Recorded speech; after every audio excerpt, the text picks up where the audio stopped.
क्या हमारी पूर्वी सीमा पर इस वक्त किसी महायुद्ध का आगाज हो चुका है? क्या सच में बांग्लादेश ने भारत के विरुद्ध सीधे तौर पर युद्ध का बिगुल फूंक दिया है? भाइयों और बहनों, जरा ठंडे दिमाग से विचार कीजिए कि एक ऐसा मुल्क जिसके वजूद को कभी हमारे ही देश ने अपने लहू से सींचा था, आज वो हमारी सरहदों का अतिक्रमण करके हमारे जांबाज फौजियों को चोट पहुंचाने और उन्हें बंधक बनाने की सरेआम धमकियां दे रहा है। इंटरनेट पर नजर आने वाले इन डरावने और आक्रामक शब्दों को कतई नजरअंदाज मत कीजिएगा, क्योंकि यही वो कड़वी और हैरतंगेज जमीनी हकीकत है जो इस घड़ी भारत और बांग्लादेश की अंतर्राष्ट्रीय सीमा पर बारूद की तरह सुलग रही है। अमन ट्यूब न्यूज के इस बेहद विशेष और हाई वोल्टेज बुलेटिन में आज हम आपको सीमा पर उपजे इस गंभीर गतिरोध और नई दिल्ली से शुरू हुए उस बड़े एक्शन की पूरी इनसाइड स्टोरी बताने जा रहे हैं, जिसकी धमक सुनकर ढाका से लेकर बीजिंग तक के नीतिगत गलियारों में खलबली मच गई है। हाँ, एक बात और है, अगर इसी वीडियो में कोई लड़की नाचती होती तो आप लोगों के लाखों लाइक आ जाते, लेकिन हम आपके लिए देश और दुनिया की तमाम खबरें लेकर आते हैं और सच से रूबरू कराते हैं। फिर भी आप लोग लाइक नहीं करते हो। यदि आप वाकई में इंडियन आर्मी से प्यार करते हो तो वीडियो को लाइक करके कमेंट में जय हिंद लिखकर चैनल को सब्सक्राइब कर लो, ताकि कोई भी खबर आपसे मिस ना हो। तो चलिए अब आगे बढ़ते हैं, ताकि देश की सुरक्षा से जुड़ी कोई भी बड़ी अपडेट आपसे कतई छूटने न पाए। तो चलिए बिना समय गंवाए इस पूरे मामले की तह तक चलते हैं। वास्तव में इस पूरे सीमाई तनाव की शुरुआत पिछले महीने की 28 तारीख को हुई, जब बांग्लादेशी उपद्रवियों और वहां के कुछ स्थानीय सुरक्षा बलों की मिलीभगत ने हमारी सीमा पर लगाई जा रही आधुनिक कंटीली फेंसिंग को पूरी तरह तहस नहस कर दिया। लेकिन कहानी सिर्फ इतनी ही नहीं है। इस दुस्साहस के बाद से बांग्लादेशी सेना के ग्राउंड कमांडरों के तेवर इतने ज्यादा आक्रामक और तीखे हो चुके हैं कि वे खुलेआम अपने जवानों और सीमावर्ती उपद्रवियों को भारत के खिलाफ भड़का रहे हैं। वे साफ तौर पर कह रहे हैं कि हिंदुस्तान की तरफ से जो भी नए सुरक्षा तार लगाए जा रहे हैं उन्हें उखाड़ फेंको, और अगर बीएसएफ के बहादुर जवान तुम्हें ऐसा करने से रोकें तो उन पर जानलेवा हमला करने या उन्हें अपनी सीमा में घसीट ले जाने से भी पीछे मत हटो। भारत के राष्ट्रीय स्वाभिमान और उसकी संप्रभुता को दी गई इस सीधी और खुली चुनौती ने देश की राजधानी दिल्ली के सत्ता गलियारों में एक बड़ा हड़कंप मचा दिया है। लेकिन दोस्तों, आज अगर यह छोटा सा पड़ोसी देश हमें अपनी लाल आंखें दिखाने की जुर्रत कर रहा है, तो इसके पीछे कहीं ना कहीं हमारी वो पुरानी ऐतिहासिक चूक है जो हमने वर्ष 1971 के संग्राम में की थी।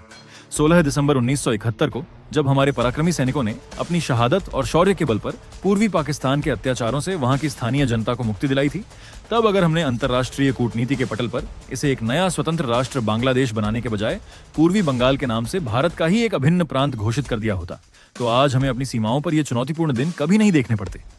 हमारे देश के ईमानदार टैक्सपेयर्स के अरबों खरबों रुपए आज बॉर्डर पर फेंसिंग और दीवारें खड़ी करने में जाया नहीं हो रहे होते, और न ही सीमा पार का कोई घुसपैठिया हमारे जवानों को डराने की हिम्मत कर पाता। ढाका में बैठी मौजूदा हुकूमत को यह बात अच्छी तरह गांठ बांध लेनी चाहिए कि अगर इतिहास के पन्नों को पलटा जा सकता है, तो भूगोल की सीमाओं को दोबारा नए सिरे से लिखने का माद्दा आज का आत्मनिर्भर और शक्तिशाली भारत भी रखता है। अगर बांग्लादेश आज चीन और पाकिस्तान की दी हुई खैरात पर पलकर और उनके इशारों पर कठपुतली की तरह नाचते हुए भारत के खिलाफ इस प्रॉक्सी वॉर को हवा देने की कोशिश कर रहा है, तो उसे ये बात कभी नहीं भूलनी चाहिए कि जो महान हिंदुस्तान उसे वैश्विक मानचित्र पर एक पहचान दिला सकता है, वही देश वक्त आने पर उसकी सीमाओं को पूरी तरह समेटकर उसे वापस पूर्वी बंगाल में तब्दील करने का सामर्थ्य भी रखता है।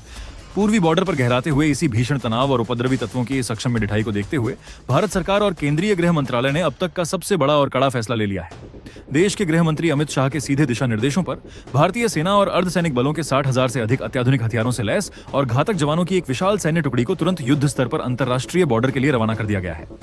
गृह मंत्री ने सीमा पर तैनात ऑन ड्यूटी कमांडरों को बेहद सख्त और दो टूक हिदायत दे दी है कि सरहद पर जो कोई भी तत्व जिस भाषा को समझता हो, उसे उसी की भाषा में बहुत कड़ाई के साथ सबक सिखाया जाए। अमित शाह ने भारतीय सेना को पूरी तरह फ्री हैंड, यानी अपनी रणनीति खुद तय करने की खुली छूट दे दी है कि अगर समझाने बुझाने के बाद भी वे सीधे रास्ते पर नहीं आते हैं, तो आगे उनके खिलाफ क्या दंडात्मक कार्रवाई करनी है, इसका फैसला पूरी तरह सेना के कमांडर खुद ऑन स्पॉट करें। और भाइयों, जब हमारी फौज को खुली छूट मिलती है तो वो सरहद के दुश्मनों का क्या हश्र करती है, ये बात पूरी दुनिया के इतिहास में बहुत अच्छी तरह दर्ज है। लातों के भूत कभी बातों से नहीं मानते, और जब हमारी सेना की बंदूकें और तोपें गर्जना शुरू करती हैं तो दुश्मन का नामो निशान तक मिट जाता है। अगले कुछ ही घंटों के भीतर हमारी सेना की यह महाटुकड़ी बॉर्डर के सभी संवेदनशील और रणनीतिक मोर्चों पर पूरी मुस्तैदी के साथ अपनी पोजीशन ले लेगी। आखिर 28 मई की उस हिंसक वारदात के बाद बांग्लादेशी सैन्य अधिकारियों ने भारत के खिलाफ और क्या-क्या गुप्त साजिशें रची हैं। अमित शाह के इस 60,000 जवानों वाले चक्रव्यूह के बाद ढाका के वॉर रूम में किस तरह का सन्नाटा पसर गया है, और आने वाले कुछ ही पलों में पूर्वी सरहद पर हमारी सेना क्या महा एक्शन करने वाली है, इस वीडियो को बिना स्किप किए अंत तक पूरा देखिएगा। अगर आप भी अपनी मातृभूमि की अखंडता और भारतीय सेना के इस करारे पलटवार का दिल से समर्थन करते हैं, तो अमन ट्यूब न्यूज के इस वीडियो को अभी के अभी एक लाइक जरूर कर दीजिए, और कमेंट बॉक्स में अपनी पूरी ताकत और देशभक्ति का परिचय देते हुए जय हिंद भारतीय सेना लिखना बिल्कुल मत भूलिएगा। चलिए कैमरों की खास फुटेज के जरिए समझते हैं सरहद पर उपजे इस पूरे घमासान की असली क्रोनोलॉजी को। अब इस पूरे घमासान की उस कड़वी हकीकत और जमीनी इतिहास को गहराई से समझते हैं जिसने भारत बांग्लादेश सीमा की शांति को बारूद के ढेर पर लाकर खड़ा कर दिया है। इसके लिए हमें समय के पहिए को थोड़ा पीछे घुमाकर बीती 28 मई की उस तारीख पर चलना होगा जिसने इस अंतर्राष्ट्रीय सीमा विवाद को एक बेहद खतरनाक और हिंसक मोड़ दे दिया था। 28 मई की सुबह भारत बांग्लादेश बॉर्डर के एक बेहद संवेदनशील और रणनीतिक इलाके में रोज की तरह सामान्य शांति दिखाई दे रही थी। भारत सरकार और गृह मंत्रालय के कड़े निर्देशों के बाद बॉर्डर सिक्योरिटी फोर्स यानी बीएसएफ की कड़ी निगरानी में वहां पर अत्याधुनिक स्मार्ट और एंटी कट कंटीले तारों की फेंसिंग का काम युद्ध स्तर पर चलाया जा रहा था।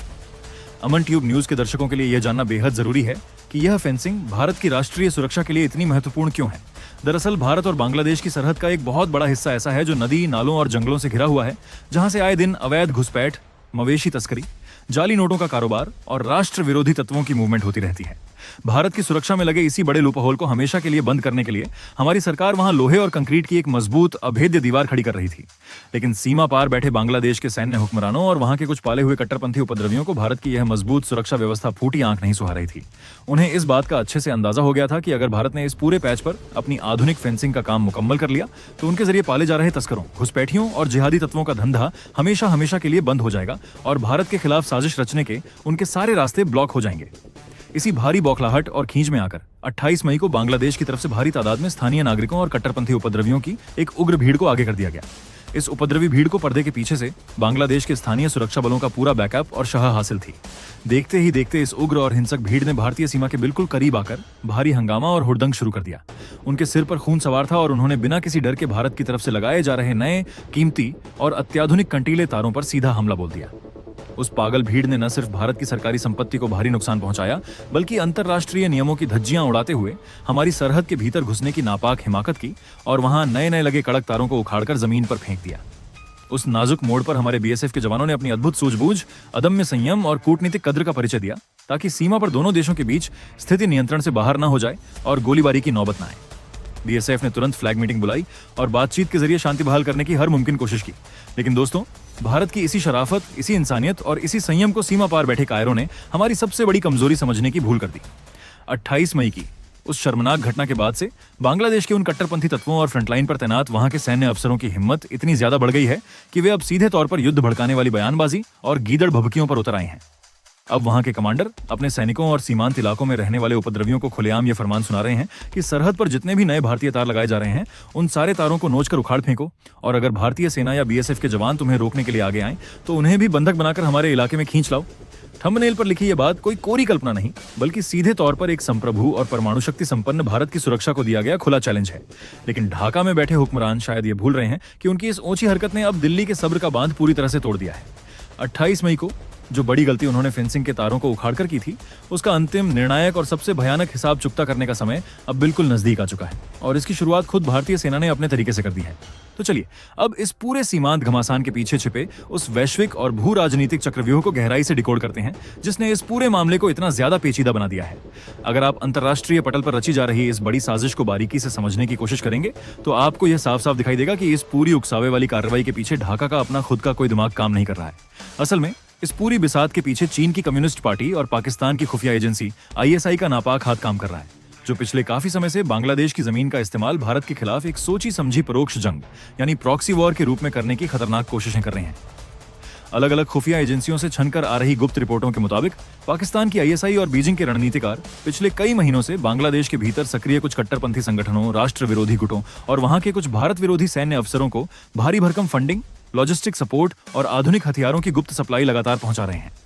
चीन का मुख्य रणनीतिक मकसद यहां पर बिल्कुल शीशे की तरह साफ है। वह चाहता है कि भारत अपनी पूरी सैन्य ताकत और ध्यान लद्दाख, डोकलाम और अरुणाचल प्रदेश से सटी वास्तविक नियंत्रण रेखा यानी एलएसी पर केंद्रित न रख सके। इसीलिए वह जानबूझकर भारत को इस पूर्वी सरहद के मोर्चे पर पूरी तरह उलझाकर और परेशान करके रखना चाहता है। इसी झूठी शह और बीजिंग से मिले धोखे के दम पर आकर बांग्लादेशी उपद्रवियों ने बीती 28 मई को हमारी फेंसिंग और राष्ट्रीय सुरक्षा को सीधा निशाना बनाने की जरूरत की थी। मगर शायद वे यह भूल गए कि जब बात राष्ट्र की अखंडता, संप्रभुता और एकता पर आती है तो आज का नया भारत अपने दुश्मनों को संभलने का एक अदद मौका भी नहीं देता। सीमा पार रची जा रही इसी बड़ी अंतर्राष्ट्रीय साजिश और चक्रव्यूह को समय रहते भांपते हुए नई दिल्ली के साउथ ब्लॉक में बैठे हमारे देश के ताकतवर गृह मंत्री अमित शाह ने बिना एक पल की भी देरी किए देश का अब तक का सबसे बड़ा सैन्य पासा फेंक दिया है। इस समय हमारे चैनल पर आपके लिए सबसे बड़ी और एक्सक्लूसिव ब्रेकिंग न्यूज ये है कि गृह मंत्रालय के सीधे और कड़े आदेशों के बाद भारतीय सेना और केंद्रीय अर्धसैनिक बलों के 60,000 से अधिक बेहद घातक, जांबाज और आधुनिकतम हथियारों से पूरी तरह लैस जवानों की महासेना को पूर्वी सरहद पर तैनात किया जा चुका है। आप लोग इसे कोई सामान्य या रूटीन सैन्य गतिविधि समझने की भूल कतई मत कीजिएगा। इस विशेष टुकड़ी में भारतीय सेना के उन चुनिंदा जांबाज और खूंखार कमांडो को शामिल किया गया है जो किसी भी विपरीत और विषम परिस्थिति में दुश्मन के दांत खट्टे करने और उनकी सीमाओं के भीतर घुसकर भारी तबाही मचाने में पूरी तरह माहिर माने जाते हैं। गृह मंत्री अमित शाह ने फ्रंट लाइन पर मोर्चा संभाल रहे भारतीय सैन्य कमांडरों को जो सख्त निर्देश जारी किए हैं, वे आज के आत्मनिर्भर और नए भारत की बदलती तथा बेहद आक्रामक सैन्य नीति को साफ साफ बयां करते हैं। उन्होंने बेहद कड़े और दो टूक शब्दों में ऑन ड्यूटी सैन्य अधिकारियों से कह दिया है कि अब फ्लैग मीटिंग बुलाने, कूटनीतिक गुहार लगाने या कागजी विरोध दर्ज कराने का दौर पूरी तरह से बीत चुका है। सरहद पर जो कोई भी उपद्रवी तत्व जिस भाषा को बेहतर ढंग से समझता हो, उसे उसी की भाषा में बहुत बढ़िया से और हमेशा हमेशा के लिए सबक सिखा दो। अगर कड़े शब्दों में समझाने बुझाने के बाद भी वे सीधे रास्ते पर आने को तैयार नहीं होते हैं, तो आगे उनके साथ सीमा पर क्या सलूक करना है, ये पूरी तरह से सेना के ऑन फील्ड कमांडर खुद ही तय करें।